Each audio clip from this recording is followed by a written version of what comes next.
आज की क्लास में हम स्टार्टिंग से मशीन लर्निंग के बारे में समझना स्टार्ट करेंगे कि मशीन लर्निंग आखिर ये चीज़ क्या है।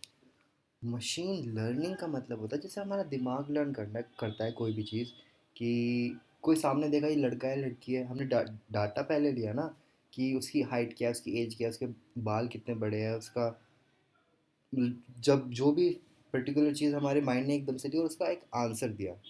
ऐसे ही मशीन लर्निंग होती है। उसके पास पहले से, क्योंकि हमें पहले से ही पता होता है ना कि लड़कियों की हाइट कितनी होती है, उनके बाल कितने होते हैं, उनकी लंबाई कितनी होती है, कैसी दिखती है, वो सब हमारे पास डाटा है। उसके हिसाब से हम बताते हैं उसका आंसर। कभी कभी कन्फ्यूज़न भी हो जाती है ना, अरे लड़का लग रहा है लड़की लग रही है, होता है ना। तो ऐसे ही हमारे मशीन लर्निंग के साथ भी होता है। पर उसको अगर हम अच्छे से डाटा देंगे और उसके रिजल्ट्स करेक्ट उसको देंगे तो वो प्रिडिक्शन भी उसका करेक्ट होगा। जैसे कि अगर हम बैंक में गए, बैंक को चाहिए उसको 100% या 90% श्योरिटी होनी चाहिए कि जो बंदा लोन लेने के लिए आ रहा है, क्या वो हमारा लोन पे कर पाएगा या नहीं कर पाएगा। अगर उसके पास कोई ऐसा टूल हो मैजिकल, तो कितना मज़ा आएगा। वैसे बैंक अपनी तरफ से पूरी कोशिश करते हैं। कैसे कोशिश करते हैं? ह्यूमन ब्रेन यूज़ करके कि भाई उसका फाइनेंशियल स्टेटस क्या है, उसकी सैलरी क्या है, उसके प्रॉपर्टी कितनी है, व्हीकल कितने ओन करते हैं, वो कोशिश करते हैं सारी चीज़ें लेने की। और फिर पता चलता है कि उसके स्कोर्स वगैरह कितना है कि वो लोन ले सकता है नहीं ले सकता। यही मशीन लर्निंग होती है कि उसको पहले हम डाटा देते हैं कि भाई इतने फाइनेंशियल स्टेटस एक पर्सन रोहित था, उसकी सैलरी इतनी है, जॉब यहाँ पे करता है, लोकेशन रहने की ये है, सारी चीज़ें उसको बताई, उसका जेंडर ये है, और उसके पेरेंट्स यहाँ पे रहते हैं, ये करते हैं, जितनी इन्फॉर्मेशन हम दे सकते हैं। फिर उसका रिजल्ट देता है एंड में कि हाँ इसने लोन पे किया था। फिर सेकंड एक पर्सन आया, उसकी डिटेल्स आई, फिर उसका रिजल्ट बताएंगे हाँ इसने भी लोन पे किया था। ऐसे फिर इसका आएगा नहीं इसने लोन पे नहीं किया था। ऐसे हम एक पूरा चार्ट बना के कंप्यूटर को डाटा दे देंगे और फिर वो उसको समझेगा। कैसे समझेगा? वही मशीन लर्निंग है। और उसके बाद उसका रिजल्ट बताएगा कि हाँ उसने ये बंदा कंप्यूटर के हिसाब से लोन पे कर सकता है या नहीं कर सकता। बस ये होता है मशीन लर्निंग का एक सिंपल वे में आपको समझाने का तरीका कि क्या करती है मशीन लर्निंग। जो अभी मैंने एग्जांपल दिया वो है सुपरवाइज्ड मशीन लर्निंग का। मशीन लर्निंग थ्री टाइप्स की होती है। सुपरवाइज्ड, सुपरवाइज मतलब ऊपर एक बंदा बैठा है जो जो टेबल बनी हुई है डाटा की, उसके रिजल्ट्स बताने वाला, सुपरवाइज करने वाला एक इंसान बैठा है कि वो रिजल्ट दे रहा है हाँ ये बंदा बैंक का लोन पे करेगा या नहीं करेगा, करेगा नहीं करेगा। और हमारे पास एक प्रॉब्लम स्टेटमेंट होती है जो कि आंसर्स है, उन्हीं को तो प्रिडिक्ट करना है कि अगले कॉलम में मैंने ये सैलरी सब कुछ बताई तो इसका आंसर बताओ। तो ये होता है सुपरवाइज मशीन लर्निंग, जिसमें डाटा दिया होता है, उसका रिजल्ट भी दिया होता है। और हमारे पास एक प्रॉब्लम स्टेटमेंट भी होते हैं, एक वेग फॉर्म में एक प्रॉब्लम स्टेटमेंट होती है कि हमें प्रिडिक्ट करना है कि नेक्स्ट पर्सन जो आएगा वो हमारा लोन पे करेगा या नहीं करेगा। इसमें हम दो चीज़ें करते हैं। क्लासिफिकेशन, जो अभी एग्जांपल दिया, क्लासिफिकेशन का है कि करेगा या नहीं करेगा हमारा लोन पे। एक दूसरा प्रोसेस होता है इसमें रिग्रेशन। रिग्रेशन का मतलब हमें एग्जैक्ट वैल्यू बतानी होती है इसकी। जैसे कि बहुत सारे लोग खड़े हैं तो उनकी नाम पता है, उनका एज पता है, उनका वेट पता है, उनकी कंट्री पता है। अब आपको उसकी हाइट प्रिडिक्ट करनी है, उसकी हाइट कितनी होगी। तो वैसे ही काम करेंगे हम, सारे लोगों का मिलियंस लोगों का लिस्ट बनाएंगे, उनके नाम लिखेंगे, उनकी हाइट लिखेंगे, उनकी कंट्री का लोकेशन लिखेंगे, और उनकी उनका वेट लिखेंगे, उनका बॉडी कम्प्लेक्शन लिखेंगे, उनके हेयर लेंथ लिखेंगे, जो भी चीज़ जितना भी दे सकते हैं हम देंगे। उसके बाद उनकी एग्जैक्ट हाइट दे देंगे और फिर कंप्यूटर से पूछेंगे, उसको मॉडल को वो सब चीज़ों को समझ लेगा। उसके बाद हम बताएंगे कि हाँ एक पर्सन है रोहित, उसका वेट इतना है, उसका फेस का कलर इतना है, उसकी हेयर की लेंथ इतनी है, उसका जो भी हमें जितना कुछ देना है। इंडिया में रहता है, कंट्री से भी तो फ़र्क पड़ता है। इंडिया में रहता है, दिल्ली में रहता है, तो अब बताओ उसकी हाइट कितनी होगी। तो कैलकुलेट करके बताएंगे 5.7 या 5 पॉइंट कुछ, वो अपने हिसाब से कैलकुलेट करके आपको आंसर देता है। ये होता है रिग्रेशन, कि मतलब आपको एक आंसर देगा। क्लासिफिकेशन में कैटेगरीज होती है, जैसे कि फ़ोटो क्लिक करी तो वो बताएगा कैट है या डॉग है। कैटेगरी में डिवाइड हो गया तो वो हो गया सब क्लासिफिकेशन करना। रिग्रेशन में आंसर बताना। ये दोनों चीज़ें होती हैं सुपरवाइज मशीन लर्निंग में। सेकंड आती है अनसुपरवाइज मशीन लर्निंग। मतलब हमने सिर्फ बस इसको डाटा दिया है, हमें आंसर वांसर कुछ नहीं पता। अब इसमें क्या होता है, जैसे कस्टमर आ रहे हैं किसी मॉल में कि भाई ये पर्सन आया, इसकी हाइट ये है, इसका फाइनेंशियल स्टेटस ये है, और ये इतने की शॉपिंग करके चला गया। दूसरा आया, ये इतने की करके गया। उसको कुछ नहीं पता, बस उसने एक डाटा दे दिया।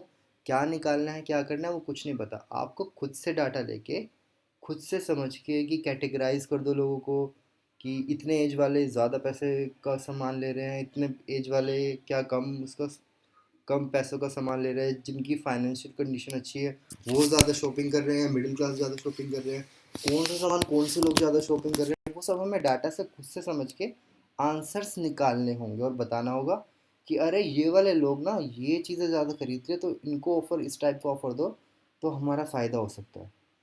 खुद से डाटा को एनालाइज करके, जिसका रिजल्ट हमारे पास नहीं होता, बस डाटा होता है, उसको एनालाइज करके आप उनको क्लस्टर्स में बांट सकते हो, मतलब कैटेगरीज निकाल सकते हो कि छोटे बच्चों की कैटेगरी इतने पॉपुलेशन आती है, बड़ों कितनी आती है, ज़्यादा रेवेन्यू हमारा छोटों से होता है, छोटे चीज़ बच्चे जब आते हैं तो उनकी जो भी है वो डाटा से समझ के आपको उसके आंसर देने होता है। ये होता है अनसुपरवाइज्ड लर्निंग, जिसमें result is not given, we generalize categorical things, मतलब हम कैटेगरीज में क्लस्टर्स में चीज़ों को बांट सकते हैं कि हमारे पास 50-60 चीज़ें दे दी, फिर हम देखेंगे अच्छा ये तो बुक्स हैं और ये ग्रोसरी का सामान है, ये हमारी मेडिसिन है।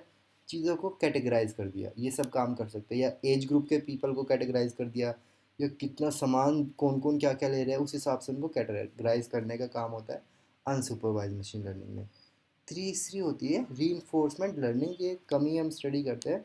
इसमें क्या होता है, learning by pain and gain, मतलब कंप्यूटर को खुद से जैसे चेस खेलना सिखा रहा है, उसको बताते हैं भाई तुम आउट हो जाओगे तो तुम्हारा नुकसान हो जाएगा और तुम दूसरे पर्सन से जीत जाओगे तो तुम्हारा फ़ायदा होगा।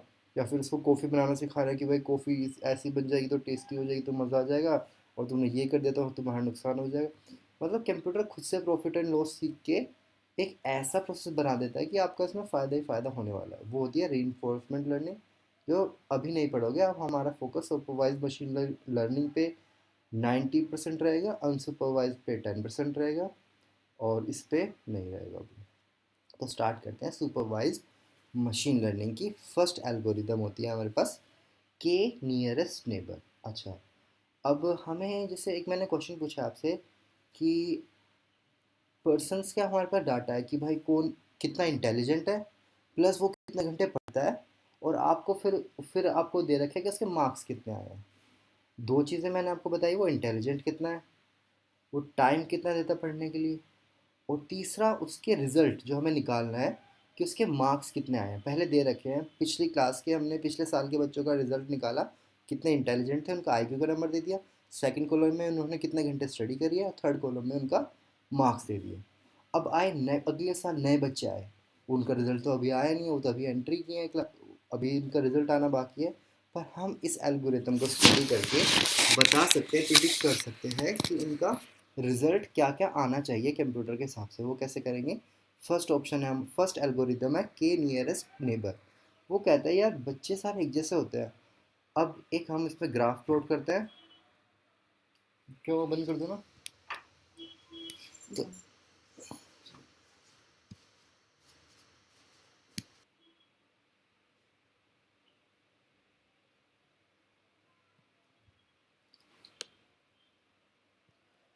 ये एल्गोरिदम होती है, ये ग्राफ बनाती है, जो भी डाटा है उसको ग्राफ पर रिप्रेजेंट करती है कि जैसे स्टूडेंट वन है, उसका वो कितने टाइम स्टडी किया उसने, यहाँ पे 3 आवर्स स्टडी किया है। इंटेलिजेंट कितना है, इतना, और उसके मार्क्स यहाँ पे पॉइंट आउट कर दिया, उसके मार्क्स इतने हैं। दूसरे स्टूडेंट के टाइम स्टडी इतना है, इंटेलिजेंट इतना है, उसके मार्क्स यहाँ पे पॉइंट आउट कर दिए। ऐसे ही सभी बच्चों के टाइम ऑफ स्टडी और इंटेलिजेंट प्लॉट कर दिए उनकी पोजीशन, और फिर उनके मार्क्स यहाँ पे प्लॉट कर दिए सबके। फिर आता है के नियरेस्ट नेबर एल्गोरिथम। इसमें इसमें भी दो चीज़ें हो सकती हैं, या तो क्लासिफिकेशन हो सकती है या फिर रिग्रेशन। क्लासिफिकेशन मतलब कि बस हमारा मॉडल ये आंसर दे कि वो बच्चा पास होगा या फेल होगा। पुराने डाटा में उसका टाइम ऑफ स्टडी और इंटेलिजेंस होगी, और यहाँ पे लिखा होगा ये बच्चा पास है, ये फेल है, ये पास है, ये फेल है, ये पास है, ये फेल है, सब में ऐसे ऐसे लिखा होगा। फिर एक नया स्टूडेंट आएगा रोहित, जिसके जो टाइम ऑफ स्टडी है 10 आवर्स, इंटेलिजेंट है बहुत ही कम यहाँ पे। तो अब उसका आपको बताना होगा कि वो पास होगा या फेल होगा। ऑब्वियसली जैसे हम भी करते हैं यार, कि कंप्यूटर कैसे करेगा कि इसके आसपास जो लोग हैं वो पास हो रहे हैं या फेल हो रहे हैं। तो मतलब एक सर्कल बना लेगा छोटा अपने हिसाब से, जिसमें 4-5 लोग आ रहे होंगे, और वहाँ पे वो एनालाइज करके बताएगा कि यहाँ पे तीनों बंदे हैं, तीनों बंदे पास हो रहे हैं, तो ऑब्वियसली रोहित भी पास हो जाएगा। या फिर थोड़ा और बड़ा सर्कल बना ले जिसमें 10 लोग आ रहे हैं, अब 10 लोग का एवरेज लेगा कि पास कितने हैं फेल कितने हैं। अगर पास 3 है फेल 7 है, तो कह देगा भाई 10 लोगों में से 7 फेल है तो ऑब्वियसली ये रोहित भी फेल होने के चांस ज़्यादा है, तो ये भी फेल हो जाएगा। ये होता है classification. Giving the average result of के इज इक्वल टू 1, मतलब उसका सबसे पास वाला पड़ोसी 1 हो सकता है या 2 हो सकता है या n हो सकता है। उसके जो भी नेबर्स हैं उनके एवरेज क्या है वो क्लासिफिकेशन में बता देता है। इस एल्गोरिथम में एक ग्राफ ड्रॉ करते हैं और उसके नियरेस्ट नेबर को फाइंड करते हैं, और उन नियरेस्ट नेबर से वही क्वेश्चन पूछा जाता है कि आपके नियरेस्ट नेबर है उनका क्या हालचाल है, वो पास हो रहे हैं, फेल हो रहे हैं, या उनके मार्क्स कितने हैं, किसी के 7 हैं, 6 हैं, 5 है, तो इनका एवरेज जो भी होगा उतने ही मार्क्स उस पर्सन के भी आ जाएंगे। शायद आपको समझ में आया होगा मेरे ख्याल से। अच्छा, अब इसमें आता है कि क्वेश्चन आता है कि भाई जो के नेबर है एक रखे, दो रखे, तीन रखे, कितना रखे, तो वो हम डिसाइड करेंगे। इसको कहते हैं हाइपर पैरामीटर। मतलब हमें नहीं पता कि के की वैल्यू क्या होनी चाहिए, 1 होनी चाहिए, 2 होनी चाहिए, 3 होनी चाहिए, तो कैसे निकालेंगे। उसके लिए हम करते हैं, मैं आपको डाटा सेट दिखाता हूँ डाटा सेट होता कैसा, तब आपको थोड़ा सा और क्लियर होगा अंडरस्टैंडिंग में कि चल क्या रहा है। देखो, जैसे यहाँ पे हम कार का प्राइस प्रिडिक्ट कर रहे हैं, कार का नाम क्या है। यहाँ से देखिए, ये है डाटा, ये रहा। कार का नाम क्या है, वो किस ईयर में उसको परचेज़ किया गया, उसका सेलिंग प्राइस कितना है, यही हमें निकालना है। कितने किलोमीटर चली है, पेट्रोल, डीजल, सीएनजी किस पे है, इंडिविजुअल की है या फिर उसने सेकंड हैंड खरीदी है, मैनुअल है, ऑटोमेटिक है, फर्स्ट ओनर है, सेकंड ओनर है, थर्ड ओनर है, माइलेज कितना देती है, इंजन पावर, ये सब चीज़ें हमने एक एक्सेल, उसकी टॉर्क कितनी है, उसमें सीटिंग कैपेसिटी कितनी है, ये सब चीज़ें हमने बताई, और फिर हमने उसका प्राइस बता दिया।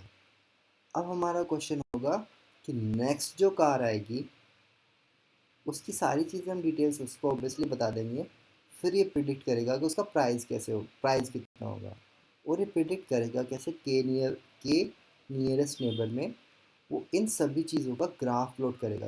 ग्राफ हम ऑब्वियसली दो चीज़ों का इकट्ठा, दो चीज़ों से हम इसका ग्राफ समझ सकते हैं, क्योंकि तीन चीज़ लेंगे तो 3 डायमेंशन में ग्राफ बनेगा, चार वेरिएबल्स लेंगे तो 4 डायमेंशन में, ऐसे ही यहाँ पे जितनी मेरे ख्याल से 10 चीज़ें हैं तो 10 डायमेंशन में एक ग्राफ बनेगा कंप्यूटर के अंदर, और फिर वहाँ पे सारी चीज़ें पुट हो जाएंगी, उन सब पे उनकी सेलिंग प्राइस का टैग लगा होगा। ठीक है, और उसके बाद हम नेक्स्ट अपना एक कार डालेंगे। कार का नाम मारुति वैगनर 2012 में खरीदी थी, और 2 लाख किलोमीटर चल, एक 80,000 किलोमीटर चल गई है। सीएनजी वेरिएबल है, फर्स्ट इंडिविजुअल उसका सेलर टाइप है, और मैनुअल है, और फर्स्ट ओनर है, और 23 उसकी माइलेज है, 1200 उसका, वो सब कुछ हमने डिटेल डाली। तो उसका फिर क्या करेगा, वो उसका एक पॉइंट बना लेगा उस ग्राफ के अंदर। अब उस ग्राफ के फिर जो आउटसाइड जो उसके नेबर्स हैं उनका रिजल्ट का एवरेज लेगा और उसका रिजल्ट प्रिडिक्ट करेगा। तो इसको करने के लिए हम क्या करते हैं, सबसे पहले इस डाटा सेट में ही थोड़ा सा डाटा हम साइड में रख लेते हैं। Cross validation, cross validation, validation क्या बोलते हैं इसको, क्रॉस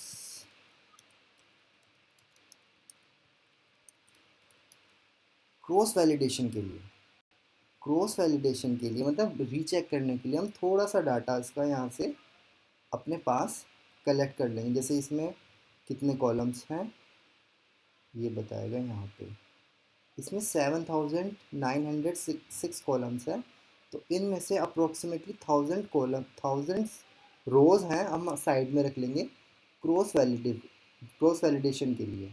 उसके बाद हम क्या करेंगे, ये मॉडल बाकी सारी वैल्यूज़ को लेके हम एक मैप बना देंगे, के नियरेस्ट नीबर का एक मैप बना देंगे। वहाँ पे सारे पॉइंट्स हमारे प्लॉट होंगे और उन सब के ऊपर उसका प्राइस का टैग लाइन होगा। फिर हम क्या करेंगे, जो हमारा क्रॉस वैलिडेशन में से हमने एक पॉइंट लिया था ना, उसको हम वहाँ पे प्लॉट करेंगे और चेक करेंगे कि उसका आंसर कितना आ रहा है, कितना आंसर उसका करेक्ट है। क्या एक नियरेस्ट नेबर से ज़्यादा करेक्ट आ रहा है, या दो नियरेस्ट नेबर से ज़्यादा करेक्ट आ रहा है, या तीन नियरेस्ट नेबर से ज़्यादा करेक्ट आ रहा है, या चार से ज़्यादा करेक्ट आ रहा है। ऐसे ही हम जो थाउजेंड्स हमने पॉइंट्स क्रॉस वैलिडेशन में रखे हैं उन सब का आंसर प्रिडिक्ट करेंगे। उनका क्यों करेंगे प्रिडिक्ट, क्योंकि उनका रिज़ल्ट हमें पता है, क्योंकि हम सबका रिज़ल्ट पता है। तो हमारे पास 6000 का रिज़ल्ट पता है, ये हमारे पास 7900 वैल्यूज़ है, तो हमने 1000 वैल्यूज़ अलग से रख लिए हैं। बाकी वैल्यू को हमने मॉडल ट्रेन करा है, ग्राफ प्लॉट करा है। वो जो हिडन वैल्यू हमने क्रॉस वैलिडेशन के लिए रखी है, उनको हमने टेस्ट के लिए रखा है कि कौन से नियरेस्ट नेबर पे क्या वैल्यू होगी। वो जो वैल्यू हमने क्रॉस वैलिडेशन के लिए रखी है, वो इस मॉडल ने ग्राफ में उसको स्टडी नहीं करी है। वो कंप्यूटर को पता ही नहीं कि उसमें आंसर क्या क्या होंगे। तो हम क्या करेंगे, उनको वैल्यूज़ को पुट करेंगे, उनका रिजल्ट देखेंगे और मैच करके देखेंगे कि किस पोजीशन पे आंसर ठीक आ रहा है, कौन सा हमें के की वैल्यू कितनी लेनी चाहिए। तो अब आपको शायद थोड़ा समझ में आ रहा होगा। हेयर के इज़ हाइपर पैरामीटर। के हमारा एक हाइपर पैरामीटर है। हाइपर पैरामीटर मतलब उसकी वैल्यू हमें नहीं पता, हमें धीरे धीरे धीरे धीरे चेक करके, गैस करके, हिट एंड ट्रायल मेथड से उसकी वैल्यू बतानी होगी कि बेस्ट वैल्यू क्या है जिसमें हमारा आंसर बिल्कुल ठीक आ रहा है। जैसे इस वाले क्वेश्चन में कि भाई नेबर्स, वन नेबर ले, वन नियरेस्ट नेबर ले, या दो नेबर्स का एवरेज ले, या तीन नेबर्स का एवरेज ले, या 10 नेबर्स का एवरेज ले, कितने लोगों का एवरेज करने पे सब लोग सही सही आंसर आ रहा है। अगर सभी का एवरेज ले लूँगा तो आंसर 7777 सबका आएगा, जो कि गलत होगा। और अगर मैं बिल्कुल एक का बिल्कुल पास वाले का आंसर ले लूँगा तो भी शायद बिल्कुल ठीक ना है। हाँ, पर मेरे ख्याल से 4 या 5 लोगों का एवरेज लूँगा तो आंसर सही आने के चांसेस ज़्यादा है। अब वही तो देखना है, 4 या 5 या 3 किस पे हमारा बिल्कुल आंसर ठीक आएगा।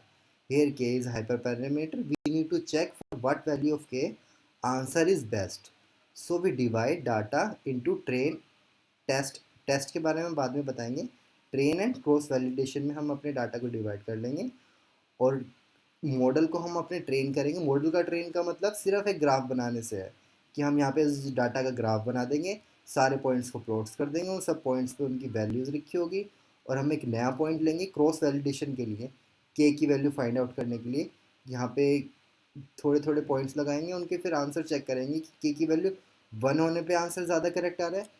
अच्छा, ये हम बाद में देखेंगे कि आंसर करेक्ट आ रहे हैं ये कैसे चेक करेंगे, पर अभी आप समझो कि जिस पोजीशन पे सभी लोग सही आंसर देंगे के की वैल्यू पे, वो हम के को सिलेक्ट कर लेंगे, और फिर फाइनल रिजल्ट जो निकालना होगा टेस्ट डाटा पे, मतलब जो हमें डाटा पता ही नहीं, जो मैं दोबारा से आपसे पूछूंगा कि रोहित एक पर्सन है, उसका स्टडी टाइम इतना है, वो इतना इंटेलिजेंट है, तो उसका रिजल्ट क्या होगा। तो हम आपको आंसर, आप मुझे आंसर बताओगे, और फिर जब रोहित का रिजल्ट आएगा फिर हम चेक करेंगे कि आपने ठीक बताया या नहीं बताया। ठीक है, चलो सेकंड पेज पे चलते हैं।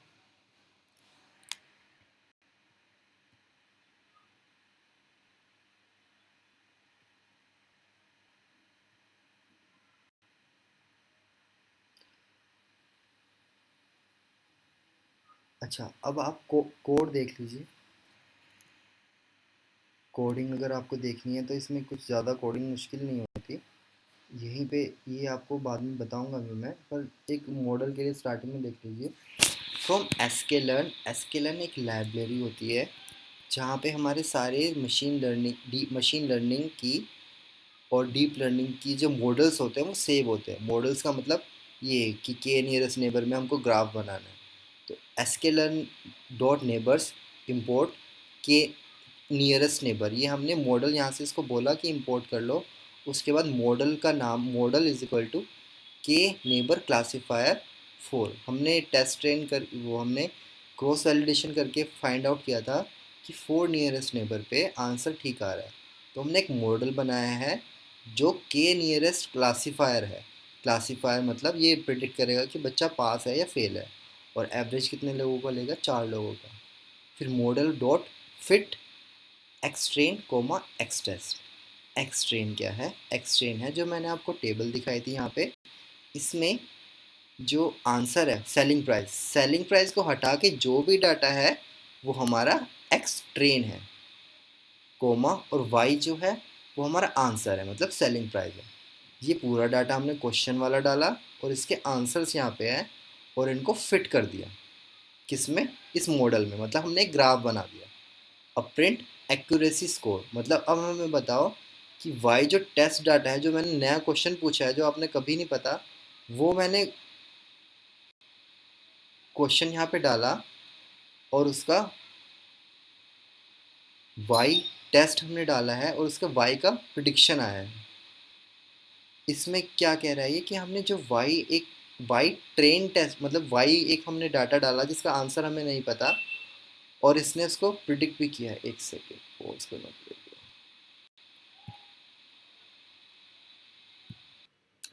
तो यहाँ पे हमें पता चला हमारी छोटी सी करेक्शन है।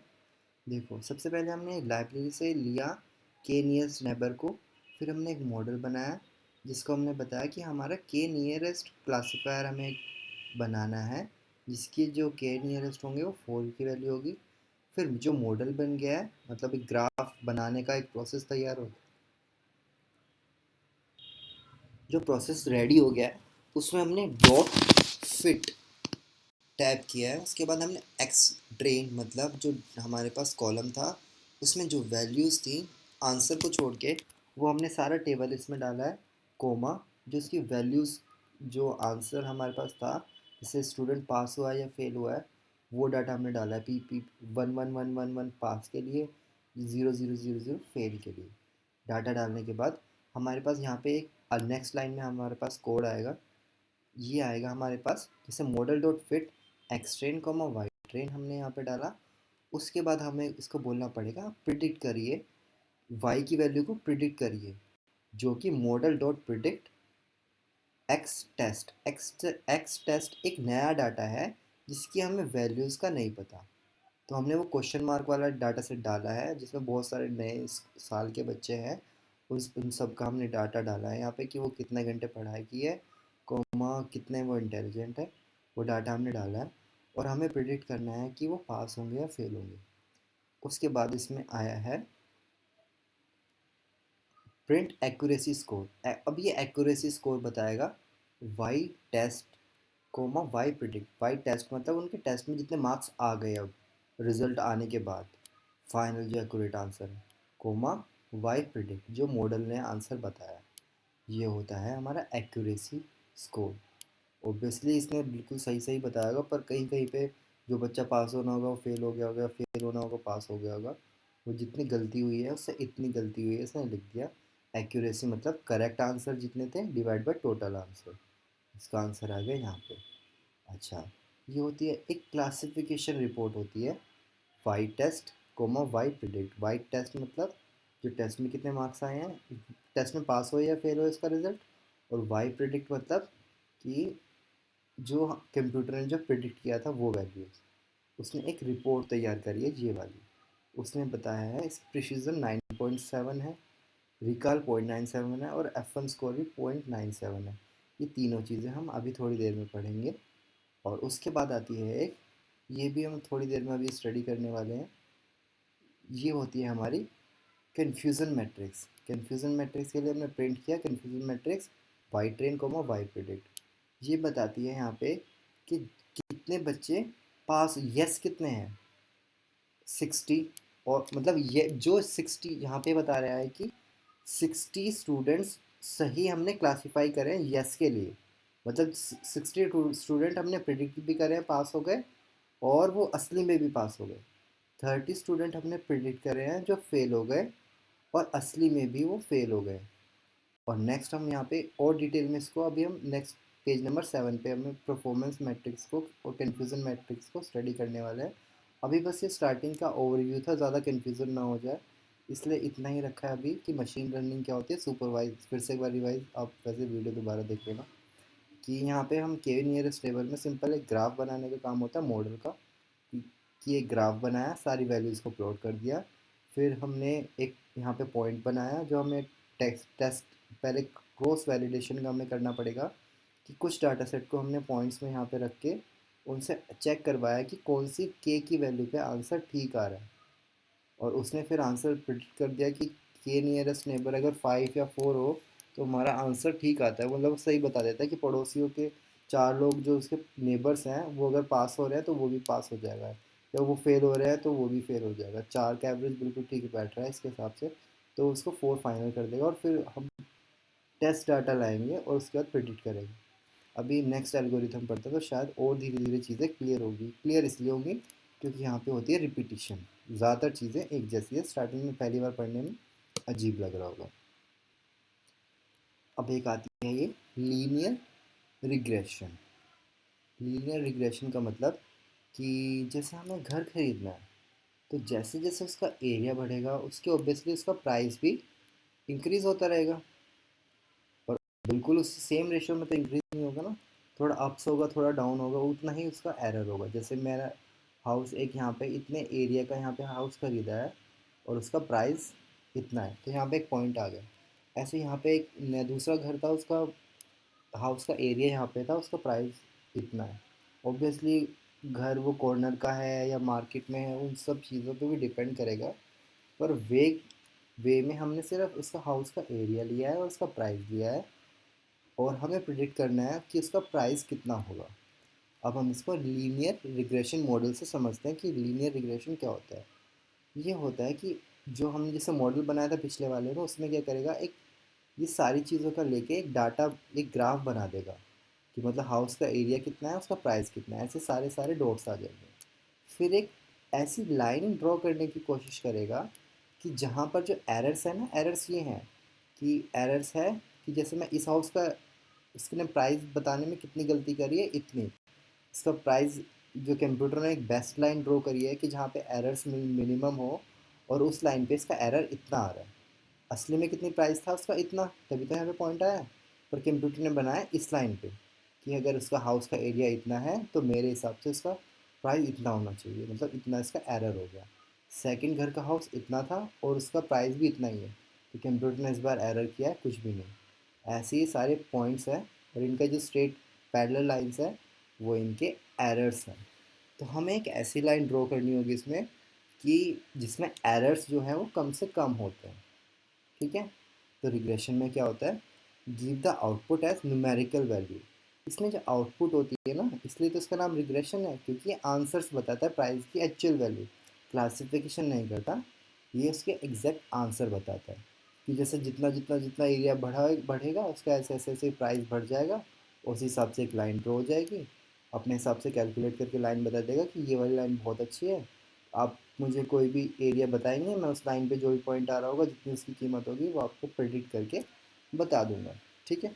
ऐसे ही यहाँ पे दो वेरिएबल है, ऐसे ही यहाँ पे 10-15 वेरिएबल होंगे, तो वो बहुत सारा मल्टीपल डायमेंशन में ग्राफ बनाएगा और फिर उसका आंसर बता देगा आपको कि कितना प्राइस होगा। Like predicting height by weight, जैसे हाइट हमने यहाँ पे हाइट बता दी, तो वो उनका वेट यहाँ पे पर्सन्स का वेट होगा, और फिर एक बेस्ट लाइन ड्रॉ कर देगा, और फिर जो भी हम उसकी हाइट बताएंगे वो उसका यहाँ पे देखेगा पॉइंट वेट का कितना है, उसका वेट का आंसर दे देगा। ये होती है लीनियर रिग्रेशन। सारे पॉइंट्स को प्लॉट कर देना और फिर एक बेस्ट लाइन बनाना ताकि जिसमें एरर्स कम हो, और फिर प्रिडिक्शन के टाइम पे वो नीचे वाला पॉइंट जो भी पूछेंगे एरिया इतना है, तो वहाँ लाइन पे कहाँ पे टच कर रहेगा, उतना ही उसका रिजल्ट का आंसर बता देगा। ये होता है लीनियर रिग्रेशन। अब थोड़ा और डीप में देखते हैं। ठीक है। In linear regression we find the best fit line, ऐसी लाइन जो इसमें एरर मिनिमम हो। आपको लाइन की इक्वेशन पता होगा, y is equal to M x plus C. Y मतलब ये प्राइस की वैल्यू कितनी होगी, कितनी होगी कि x में कुछ मल्टीप्लाई करो प्लस सी मतलब अगर लाइन सेंटर से जा रही है तो c की वैल्यू 0 होगी। बिल्कुल ऐसे 45 डिग्री है तो m की वैल्यू 1 होगी। जितनी ही ये स्ट्रेट स्ट्रेट स्ट्रेट होती रहेगी, m की वैल्यू इंक्रीज होती रहेगी। 45 डिग्री पे m की वैल्यू 1, जितनी लाइन ऐसे ऐसे सीधी खड़ी हो जाएगी स्लोप ज़्यादा हो जाएगी, और जितनी ऐसे ऐसे ऐसे ऐसे लेटने वाली हो जाएगी तो स्लोप 0 के पास पहुँचने लग जाएगी। दूसरी डायरेक्शन में होगी ऐसे तो -1 हो जाएगी। ठीक है। सिंप्लिसिटी को समझने के लिए हम सी की वैल्यू 0 मान लेते हैं कि मतलब ये सेंटर से पास हो रही है। तो इक्वेशन हो जाएगी y is equal to M x plus c. अच्छा, घबराने की बात नहीं है, ये सारा काम कंप्यूटर खुद ही करता है। हमें बस पता होना चाहिए कि भाई कंप्यूटर क्या क्या काम कर रहा है। करना वही हमें मॉडल डॉट फिट, और उसके अंदर x के वेरिएबल्स कोमा y के वेरिएबल, और फिर प्रिडिक्ट कर दो और आंसर दे दो। ये चीज़ हम बार बार देखेंगे तो हमें कोडिंग की तो इसमें टेंशन है ही नहीं। कोडिंग तो एकदम क्लियर है, पर अभी हम मैथमेटिकल इंट्यूशन देखते हैं कि असली में कर क्या रहा है। अच्छा, अब ये जो एरर्स है ना, हमें क्या करना है, ऐसी लाइन ड्रॉ करनी है कि कंप्यूटर क्या सोचेगा। अभी कंप्यूटर का दिमाग से हम समझने की कोशिश करें कि वो क्या कर रहा है। अब उसका काम है, उसके पास पॉइंट्स आ गए हैं, हमने एक्स और वाई की वैल्यू बता दी है, तो उसके पास पॉइंट्स आ गए। अब उसका काम है कि जो वाई जो एरर्स है ऐसी लाइन ड्रॉ करनी है कि जिसमें एरर्स मिनिमम हो, और उस लाइन को फाइनल कर देना है और फिर उससे कुछ भी पूछो उस लाइन के हिसाब से वो आंसर दे देगा। तो एक होता है कोस्ट फंक्शन। कोस्ट फंक्शन क्या बोल रहा है? एक होता है कोस्ट फंक्शन। कोस्ट फंक्शन कुछ नहीं होता, यही जो एरर होता है इसको लिखने का एक तरीका है कि मतलब एरर जो है ना, ये वाली लाइन ये वाली लाइन, ये क्या है, एक्चुअल एक्चुअल कोस्ट माइनस इसने जो प्रिडिक्ट किया है, इन दोनों का डिफरेंस। तो ये प्रिडिक्शन माइनस एक्चुअल का स्क्वायर का समेशन, मतलब जितने भी एरर्स हैं उन सबको माइनस कर दो आपस में और उनका स्क्वायर कर दो। और 1/2m, 1/m इसलिए किया है एवरेज लेने के लिए। अगर 100 पॉइंट्स हैं तो सबका एरर करो, उनका स्क्वायर करो और उनको 100 से डिवाइड कर दो। मीन स्क्वायर एरर होता है ना, कि मतलब सबका एवरेज लो, उनका स्क्वायर करो और उनका एवरेज ले लो। और ये 2 से इसलिए डिवाइड किया है क्योंकि एरर ही तो है, एरर को 2 से डिवाइड कर देंगे तो ज़्यादा प्रॉब्लम नहीं होगी, क्योंकि हमें तो मिनिमम करना है ना एवरेज। नुकसान कितना है उसको 2 से डिवाइड कर दो तो वो भी हमारा नुकसान है, 2 से मल्टीप्लाई कर दो वो भी हमारा लॉस है। हमें तो इसकी वैल्यू को कम से कम करना है। 2 हमने इसलिए लिखा है क्योंकि आगे हम पढ़ेंगे इसका जो डेरिवेटिव निकालना होता है वो 2 से डिवाइड करने पे बहुत आसान हो जाता है, उसका आंसर निकालना बहुत ईजी हो जाता है, वो हम समझेंगे।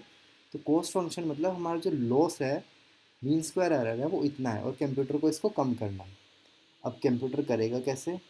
सिंपल एक वे में समझने के लिए ग्राफ बनाया है, पर एक्चुअल में ऐसा नहीं होता, पर थोड़ा सा समझने के लिए आपको ये इजी रहेगा। तो हमारे कंप्यूटर का क्या करेंगे, तो ऐसी ऐसी ऐसी ऐसी ऐसी बहुत सारी हज़ारों लाइनें खींच देंगे, ठीक है। और उसके बाद वहाँ पे उसका लॉस कैलकुलेट करेंगे कि भाई इस लाइन पे कितना लॉस है। ऑब्वियसली ये वाली तो बेस्ट फिट लाइन है ना, तो यहाँ पे एक ग्राफ बनाया है जिसमें स्लोप है। स्लोप का मतलब लाइन ऐसे है तो 1 स्लोप है, ऐसे है तो -1 स्लोप है, और थोड़ी सी सीधी सीधी सीधी होती रहेगी तो स्लोप की वैल्यू बढ़ती रहेगी, और थोड़ा तिरछी तिरछी होती रहेगी तो स्लोप की वैल्यू कम होती रहेगी, और हॉरिजॉन्टल हो जाएगी तो स्लोप ज़ीरो हो जाएगी, और ऐसे हो जाएगी तो स्लोप नेगेटिव में पहुंच जाएगी। तो यहाँ पे है एरर। एरर्स कितने हैं, एरर ज़्यादा हो रहे हैं या कम हो रहे हैं, यहाँ पे एरर का ग्राफ है। और ये जो बेस लाइन में है ये है स्लोप का ग्राफ। अगर अब स्टार्टिंग से शुरू करते हैं कि कंप्यूटर को तो पता नहीं ये वाली बेस्ट फिट लाइन है, उसने कोई भी ऐसे लाइन एक ड्रॉ कर दी, ठीक है, जिसकी स्लोप समझ इसकी एक है हॉरिजॉन्टल लाइन ही ड्रॉ कर दी।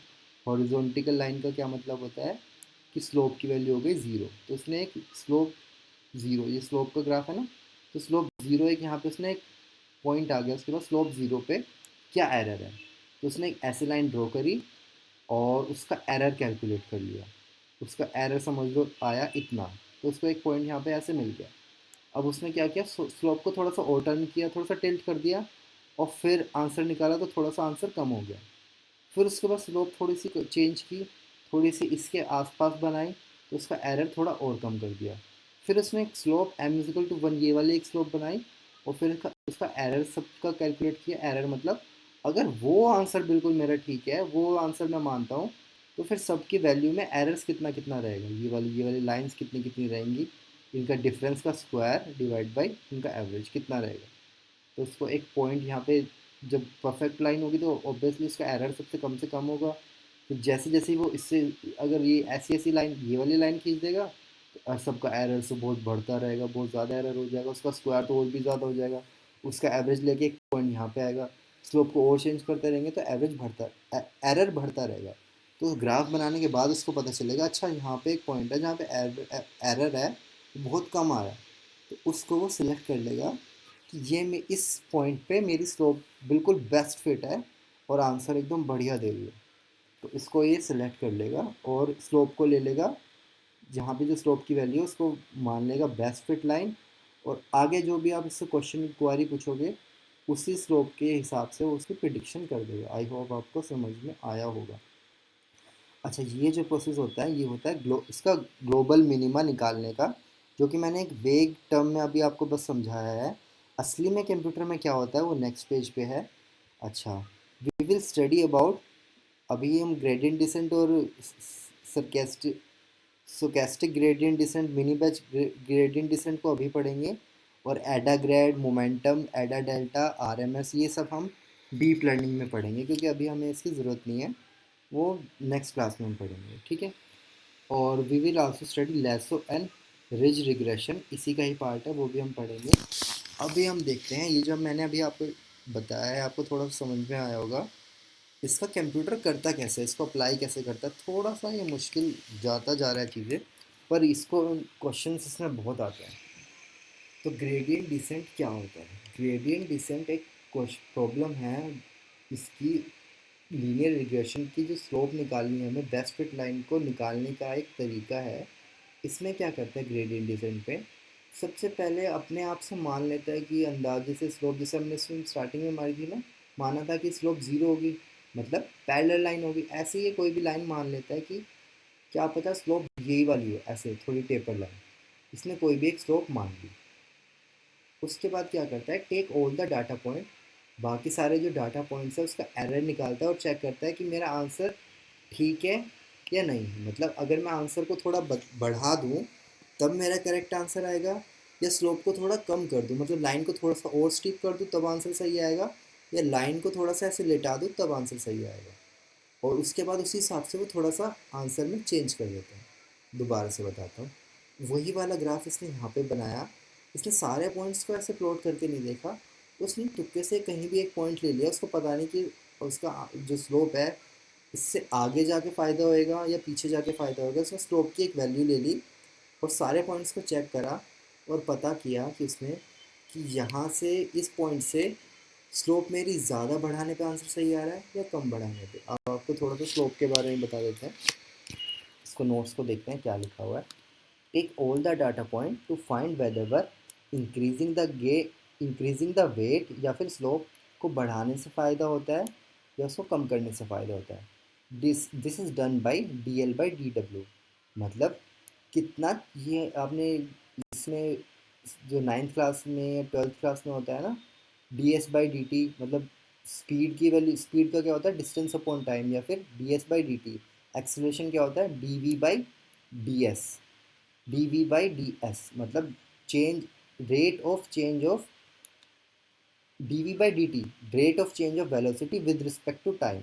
ऐसे ही ये है rate of change of loss with respect to weight, मतलब लॉस हमारा इंक्रीज हो रहा है या डिक्रीज हो रहा है, या फिर एक ही बात मान लो, लॉस को इंक्रीज करने से, वेट को इंक्रीज करने से हमारा लॉस इंक्रीज हो रहा है डिक्रीज हो रहा है। ये सिंपल बात लैंग्वेज में आपको समझ में आएगा कि वेट मतलब स्लोप को बढ़ाने से हमारा लॉस बढ़ रहा है या स्लोप को बढ़ाने से हमारा लॉस घट रहा है, उसको बोलते हैं हम differentiation of loss with respect to weight, या फिर change in cost with respect to change in weight. Cost function, weight का कितना चेंज करने से कॉस्ट फंक्शन कितना चेंज हो रहा है। ग्राफ से देखते हैं, यहाँ पे एक पॉइंट है और हमें पता है कि स्लोप को डिक्रीज़ करने से आंसर सही आएगा। अभी स्लोप की वैल्यू बहुत ज़्यादा है, मतलब ये लाइन बिल्कुल ऐसे है, बिल्कुल सीधी ऐसे खड़ी है लाइन, ठीक है। अब हमें इसमें हल्का सा इंक्रीज़ करेंगे, अगर हम थोड़ा सा स्लोप को और इंक्रीज़ करें तो हमारा एरर भी ऊपर थोड़ा और इंक्रीज़ हो रहा है। भाई ये हमारी लाइन है, अगर इसको थोड़ी सी और स्टिप कर देंगे तो एरर हमारा और इंक्रीज़ हो जाएगा। तो मतलब D L by D W हमारा पॉजिटिव है, यहाँ पे स्लोप मतलब पॉजिटिव है। यहाँ पे हमें ऐसी पोजीशन में जाना है जहाँ पे स्लोप हमारी होती है ज़ीरो स्लोप, मतलब यहाँ पे इस ऐसी पोजीशन पे आना है यहाँ पे इंक्रीज़ कर दो या डिक्रीज़ कर दो, यहाँ पे कुछ ज़्यादा कुछ फ़र्क नहीं पड़ने वाला। यहाँ पे हल्का सा भी इंक्रीज़ करेंगे ना, देखो कितना ज़्यादा एरर इंक्रीज़ हो रहा है, और यहाँ पे थोड़ा सा भी इंक्रीज़ कर देंगे तो एरर उतना ही रहेगा, थोड़ा सा भी डिक्रीज़ कर देंगे तब भी एरर उतना ही रहेगा। यहाँ पे पर थोड़ा सा इंक्रीज़ करो तो एरर बहुत ज़्यादा, क्योंकि स्लोप बहुत ज़्यादा स्ट्रेट है, स्टीप है। ऐसी पोजीशन में क्या करेंगे, अगर हमारा पॉइंट इस जगह पे हो और थोड़ा सा हमारा वेट बढ़ाने पे एरर बढ़ रहा हो, तो हमें क्या करना है यार, हम गड़बड़ जगह पे हैं। हमारा थोड़ा सा भी हमारा जो एरर है वो इंक्रीज़ करने पे, हमारे क्या बोलते हैं, स्लोप इंक्रीज़ करने पे हमारा एरर इंक्रीज़ हो रहा है। तो हमें ऐसा गड़बड़ काम नहीं करना, इसके ऊपर नहीं जाना। हमें जो भी आंसर है, जो भी हमारा स्लोप की पोजीशन है, उसको थोड़ा सा कम कर दो और फिर से दोबारा से चेक करो। देखो यही लिखा है यहाँ पे, if D L by D W is positive, मतलब कि थोड़ा सा भी एरर बढ़ाने पे, अगर हमारे स्लोप हमारा थोड़ा सा भी स्लोप बढ़ाने पे इस पॉइंट पे अगर हमारा एरर बढ़ रहा है तो हमारी मतलब स्लोप पॉजिटिव है, मतलब स्लोप इस डायरेक्शन में है, positive direction. On increasing weight loss increase, so we have to decrease W. तो ऑब्वियसली हमें डब्ल्यू मतलब स्लोप मतलब वेट हमें कम करना पड़ेगा विथ स्लोप स्मॉल अमाउंट। एकदम से बहुत सारा तो नहीं कम कर सकते ना, पता नहीं कहाँ पे पहुँच जाए। तो बहुत छोटी सी अमाउंट में उसको कम करना पड़ेगा और दोबारा से प्रोसेस करना पड़ेगा और वहाँ तक जाना पड़ेगा जहाँ पे हमारा स्लोप में स्लोप ज़ीरो हो जाए। D L by D W मतलब ये स्लोप ये वाली ज़ीरो हो जाए, मतलब थोड़ा सा इंक्रीज या थोड़ा सा डिक्रीज करने पे आंसर चेंज नहीं हो रहा, मतलब यही मिनिमम वैल्यू है। तो हमारा कैसे करेंगे, जो नया वेट होगा ये तो हमने तुक्के से मान लिया कि वेट इसका समझ लो, वेट मतलब स्लोप कुछ भी होगी यहाँ पे, जैसे टू स्लोप हो गई। तो नई स्लोप क्या होगी, नई स्लोप होगी पुरानी स्लोप में से माइनस, ये पॉजिटिव है या नेगेटिव है, पॉजिटिव है तो गड़बड़ जगह है, तो मतलब उसको कम करना पड़ेगा, इसलिए हमने माइनस का निशान लगा दिया। अगर गलती से हम इस पोजीशन पे होते, यहाँ पे इंक्रीज़ करने पे, स्लोप इंक्रीज़ करने पे हमारा लॉस डिक्रीज़ हो रहा था, तो मतलब ये नेगेटिव स्लोप है। तो मतलब इस पोजीशन में हाँ हम सही जगह नीचे की तरफ ही जाना है, मतलब जो वेट है उसको, जो हमारी स्लोप है उसको घटाना है। इसमें यहाँ पे नेगेटिव आ जाएगी, तो नेगेटिव नेगेटिव प्लस हो जाएंगे और हमारा जो आंसर होगा थोड़ा इंक्रीज़ हो जाएगा। तो हमें क्या करना है, जो D L by D W है उसकी वैल्यू सीधा सीधा यहाँ पे डाल देनी है। और ईटा है लर्निंग रेट, मतलब D L by D W की वैल्यू अगर बहुत ज़्यादा आ रही है तो हम एकदम से तो चेंज नहीं कर सकते ना उसका वेट, एकदम से यहाँ से एकदम से यहाँ पे पहुँच जाए तो हम पता नहीं कितना आगे पहुँच जाएंगे, कितना पीछे पहुँच जाएंगे।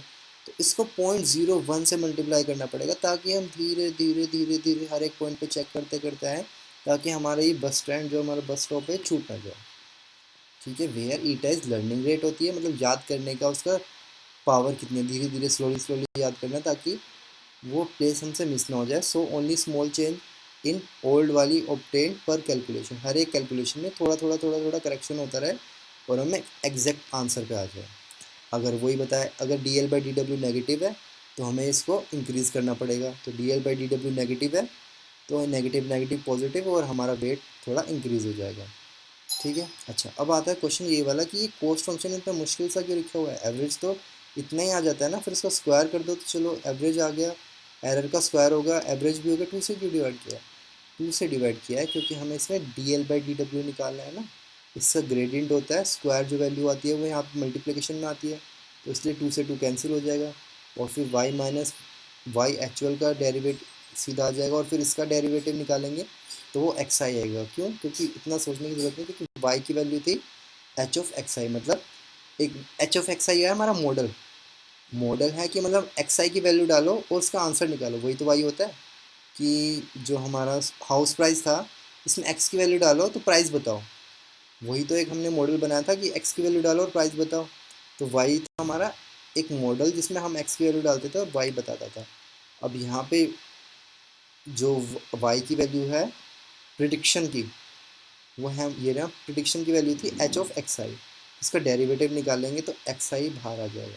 तो इस प्रोसेस को बिल्कुल आसान रखने के लिए, इसकी वैल्यू ताकि ज़्यादा कॉम्प्लेक्स ना हो, हमारे कंप्यूटर को हर जगह D L by D W calculate करने में आसानी हो, इसलिए हमने कोस्ट फंक्शन ये रखा है ताकि इसका डेरिवेटिव भी बहुत आसानी से निकल जाए और इजीली कैलकुलेट हो जाए।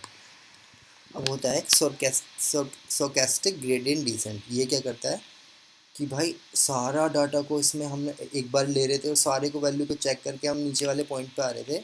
सोकेस्टिक ग्रेडियंट डिसेंट कहता है कि भाई सारे को क्यों एक एक करके एक वैल्यू लो, ये पॉइंट पे आ गए, फिर नेक्स्ट वैल्यू लो, उससे चेक करो कि आंसर सही है गलत है। वो बताएगा कि आपको थोड़ा सा और नीचे जाना चाहिए ताकि एरर कम हो जाए। इसमें एक एक पॉइंट को लेते हैं, एक टाइम पे एक टाइम पे एक पॉइंट, एक टाइम पे एक पॉइंट, सारे पॉइंट को धीरे धीरे धीरे धीरे धीरे धीरे धीरे धीरे लेते लेते इस पोजीशन पे पहुंच जाते हैं। मिलियंस ऑफ रिजल्ट होते हैं तो सबको एक एक करके पॉइंट लेते हैं और उसका आंसर निकालते हैं। पर इसमें प्रॉब्लम थी कि भाई इतना सारा डाटा, अगर भाई मिलियंस ऑफ डाटा है सबको डालेंगे तो कंप्यूटर परेशान नहीं हो जाएगा, इतना सारा लोड करेगा इकट्ठा डाटा एक साथ, और वो बेचारा थक जाएगा, कैसे इसको सॉल्व करेगा। सरकास्टिक ग्रेडियंट डिसेंट में था, सॉल्व कंप्यूटर पे लोड तो नहीं पड़ रहा था, एक एक वैल्यू ही तो लेनी थी, एक एक हाउस का एरिया ही तो लेना था, उसका प्रिडिक्ट करना था। लेकिन इसमें दिक्कत ये है कि टाइम बहुत लग रहा था, मिलियंस लाइन थी तो मिलियन बार उसको कैलकुलेशन करनी पड़ रही थी, फिर मिलियन बार कैलकुलेशन करके यहाँ पे पहुँच रहा था। तो एक होता है हमारे पास mini mini batch stochastic gradient descent. इसमें हम बैचेस बना लेते हैं, मतलब अगर हमारे पास मिलियंस है तो थाउजेंड थाउजेंड का ग्रुप बना लिया, थाउजेंड वैल्यूज़ डाली, उसको चेक किया कि dl/dw पॉजिटिव है नेगेटिव है। ऑब्वियसली यहाँ पे थोड़ा सा हमारे पास पॉजिटिव आएगा, तो वो कहेगा अपना वेट को थोड़ा कम करो और फिर से कैलकुलेट करो। फिर हम नेक्स्ट थाउजेंड वैल्यूज़ पे चेक करेंगे, फिर नेक्स्ट पे करेंगे, ऐसे ऐसे यहाँ पे पहुँचेंगे। आई होप ये समझ में आया होगा। अच्छा, अब लीनियर रिग्रेशन की थोड़ी सी एजम्पशंस होती हैं, ऑब्वियसली होंगी, क्योंकि अगर जो लीनियर रिग्रेशन तभी तो कैलकुलेट कर पाएंगे जब हमारा डाटा का जो स्प्रेड होगा वो भी लीनियरली होगा। उसमें एक होता है होमोस्कैडिसिटी, मतलब जो हमारा जो इस डायरेक्शन में अगर हम जाते जा रहे हैं तो ये स्प्रेड भी हमारा इवन ही रहना चाहिए, ये नहीं कि आगे जाके बहुत सारा, यहाँ पे तो बिल्कुल पास पास है और आगे जाके वैल्यू दूर दूर है, तो हमारा प्रिडिक्शन अच्छा नहीं रहेगा। तो इसमें होता है कि वैल्यूज़ लीनियरली इंक्रीज होती रहे, पहले तो डाटा लीनियर होना चाहिए, एक की वैल्यू बढ़ रही है तो दूसरे की भी बढ़नी चाहिए या घटनी चाहिए। और दूसरा होता है कि आपस में जो स्प्रेड है, इनका स्प्रेड है वो सेम ही रहना चाहिए, उसको होमोस्कैडिसिटी कहते हैं। और लीनियर होना चाहिए एंड इंडिपेंडेंट वेरिएबल। ये ध्यान से देखने की चीज़ है कि वेरिएबल जो है इंडिपेंडेंट होने चाहिए। इसका मतलब क्या होता है कि हमारे पास जैसे कार है, कार का हमने कई सारी चीज़ें बताई हैं, वो कितनी पुरानी है, प्लस वो कितना डिस्टेंस चली, कितने डिस्टेंस पे चली है। ये थोड़ा सा समझो कि दोनों चीज़ें सेम सेम सी चीज़ है ना, कि मतलब ज़्यादा पुरानी होगी तो ज़्यादा चली होगी। तो ऐसी चीज़ें ज़्यादा भी सेम नहीं है, पर ऐसी चीज़ें अवॉइड करनी चाहिए। जैसे कि किसी का वेट है, वेट उसका किलो में भी है और पाउंड में भी है, ये दोनों चीज़ें सेम सेम हो गई ना, तो ऐसी चीज़ें इसमें लेने से अवॉइड करनी चाहिए। जो वेरिएबल्स हम लेंगे वो आपस में अलग अलग होना चाहिए, कि मतलब उसका वेट अलग हो रहा है, उसका स्किन का कलर अलग है, ऐसी चीज़ें ले सकते हैं। और उसका वेट किलोग्राम में भी ले रखा है, पाउंड में भी ले रखा है, ये दोनों चीज़ें एक जैसी है, ऐसी चीज़ें हमें लेने से अवॉइड करनी चाहिए। अच्छा, ये कह रहे हैं डाटा लीनियरली सेपरेट होना चाहिए।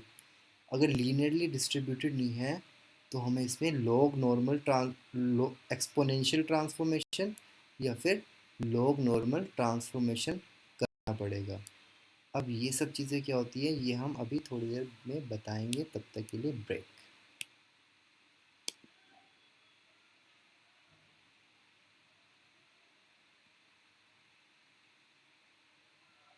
हो जा। पॉज।